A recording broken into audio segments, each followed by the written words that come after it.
days before elections, the government asked him, please explain. You know why? Because they are scared of the Workers' Party. Okay, let's come back to some more serious things. In this election, we have to decide the future of our home, Singapore. Do you want a one-party rule? Oh, I'm so happy you said that. You know, the one-party rule has outlived its usefulness. I grew up in the 70s and the 80s, so you know how old I am. Alright, and it worked then. It was okay then. But all good things must come to an end. And the one-party government, or one strong party, whatever you call it, is coming to an end. Let me share with you a story. One of my grassroots leaders in the East Coast, he met an old lady selling tissues, paper, and he asked her, do you have any children? And she said, yes, I got a son. Then he said, why don't your son look after you? And you know what she answered in Hokkien? She said, Wa Bo Xiang Jing Hu Wa Mai Hoi Si. She said, I'm not like the government, I don't want him to die. She doesn't want to burden her son with more weight on his shoulders. Is this the vision of a one-party PAP rule? Let me give you another example of trust and one-party rule. You know, in Japan, the recent nuclear accident, the company that did it was a very trusted company. It's called Tokyo Electric Power Company. It was not transparent, and all of Japan and the world paid for it. We trusted them, and they made a mistake, and that led to almost the ruin of Japan. So lack of transparency, lack of accountability. Without transparency, you can't have accountability, has led to an unfortunate situation for Japan. Do you want this to happen to Singapore? No! Then do the right thing. Vote the Workers' Party towards a first world parliament. In recent years, we have seen how the PAP became complacent. And that's what happened when you have a one-party government. It's a natural cycle. After a while, they become complacent. And this is the natural flow of events. There's no accountability.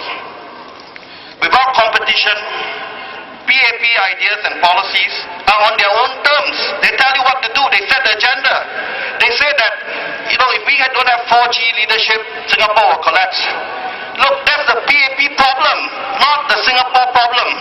Right? Because if they can't do it, the Workers' Party will do it.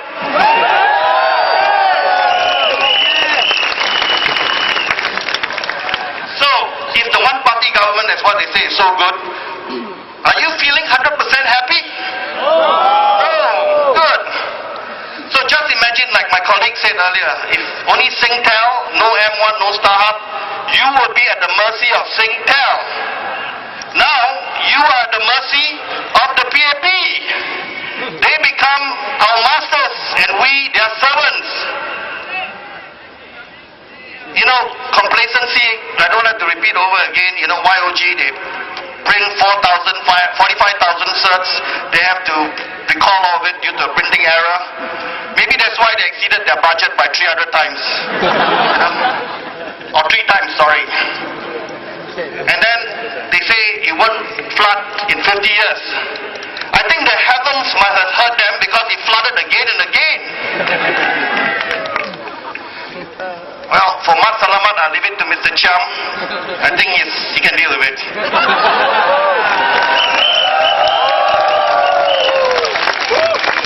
So, my fellow Singaporeans, we need to win a GRC because we need to have a critical number of Workers' Party MPs to be able to grow and renew ourselves and to meet your needs. Let's talk about foreign workers, alright? They brought so many foreign workers. You know, we Singaporeans, we are very warm and friendly, right? We welcome foreigners, especially those who want to do work that we don't want to do, right? Now we appear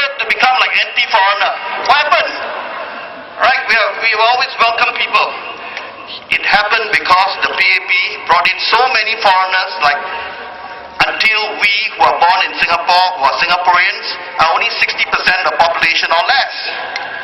They made us anti-foreigners. Not us, we are warm and friendly people. We gave them a blank check and they do whatever they wanted with it. But if you vote Workers' Party towards a first world parliament, this won't happen again.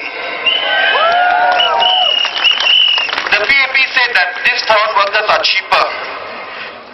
Actually, it's not fair to the Singaporean. The Singaporean worker has to pay the expensive cost of living in Singapore, and it's growing more expensive every day, and expensive HDB flats. Now, for a foreigner, earning 1,000 Sing dollars is like earning $5,000 back home. So it's not a level playing field. They work here in the short term, and then they go back home rich.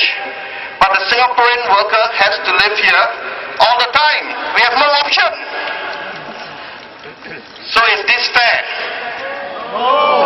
Of course it's not fair. So we are fighting against foreign workers with our arm half chopped.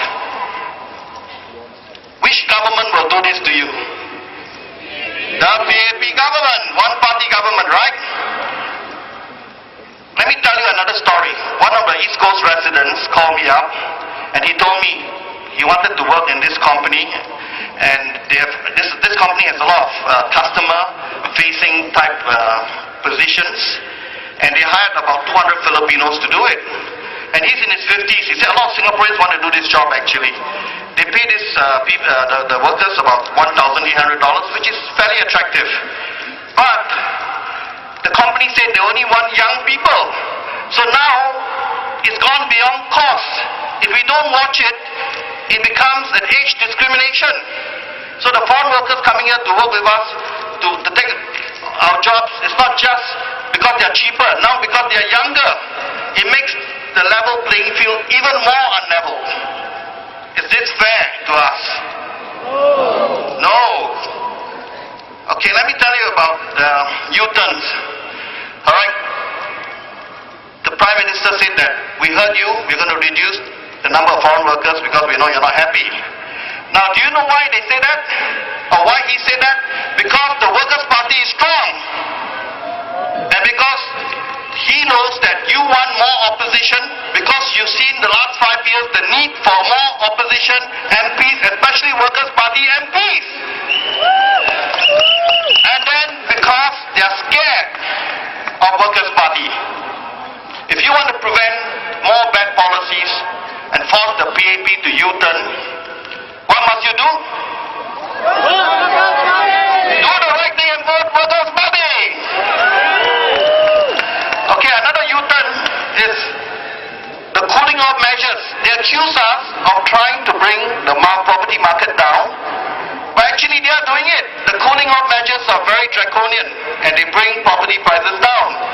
Now just a year ago, the Minister of National Development, he says that HDB flats are still affordable, but you got to pay about 30 to 50 years of loans before you can own it. Now if he's so convinced, then why the U-turn?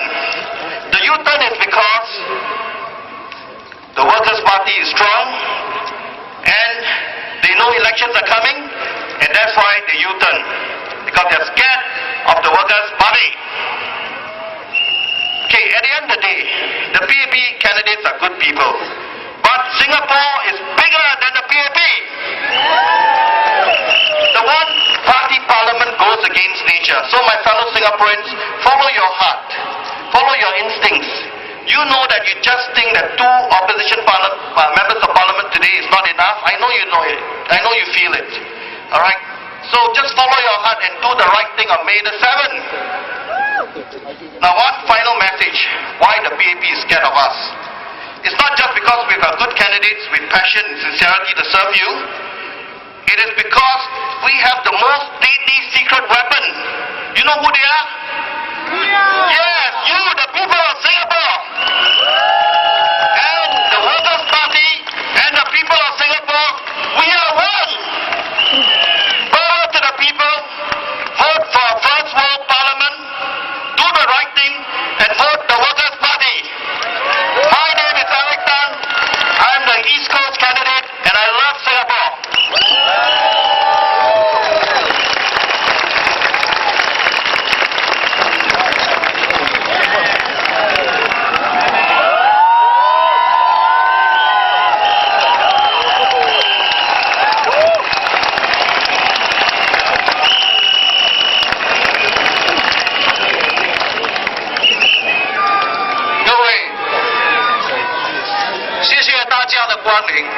往上跑。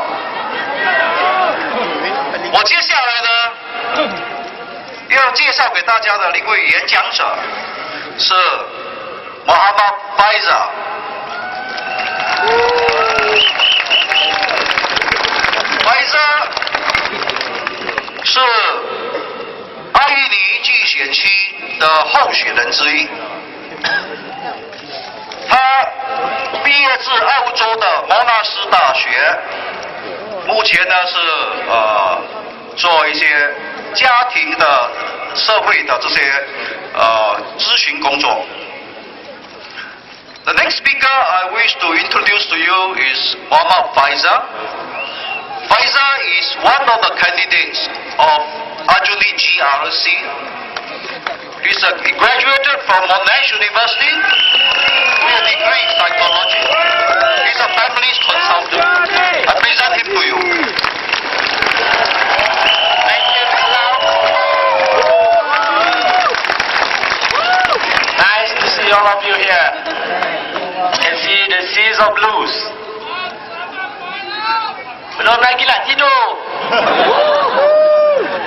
Okay, dear fellow Singaporeans, voters of Aljunied GRC, good evening. Saja Wansan Ham. Okay, allow me to speak in Malay, and I will do the translation in English. But before that, please excuse me because I'm having quite a bad voice. Thank you. Pengundi Aljunied GRC dan hadirin yang dihormati dan dikasihi sekalian, Assalamualaikum. Oh, so proud to have so many Muslims here. Okay. Pada malam ini, saya akan berkongsi tentang dua perkara. Yang pertama, saya akan memperkenalkan diri saya dahulu. Kedua, saya akan sedikit berkongsi tentang perjuangan saya dan kenapa saya mencuburi arena politik. Seperti pepatah Melayu mengatakan, tak kenal maka tak cinta. Tapi saya bukan nak suruh cintakan saya. Tapi apa yang saya suruh ialah cintakan perjuangan saya. Saya akan kenalkan diri saya dengan serangkap pantun. I will do a poem just to introduce myself, right? Buah duku buah lychee, lebih enak buah durian. Muhammad Faizal nama diberi, rahmatan lil alamin menjadi prinsip kehidupan. Thank you. Thank you. Okay, sedikit tentang latar belakang saya. Saya telah berkeluarga dan mempunyai 3 orang cahaya mata. Ibu bapa saya kedua-duanya adalah guru pesara. Saya mempunyai kelulusan sarjana muda sains dalam bidang psikologi dari Universiti Monash dan juga mempunyai diploma dalam bidang kejuruteraan sivil dan struktur dari Politeknik Singapura. Sekarang ini, terima kasih, saya adalah seorang konsultan family di mana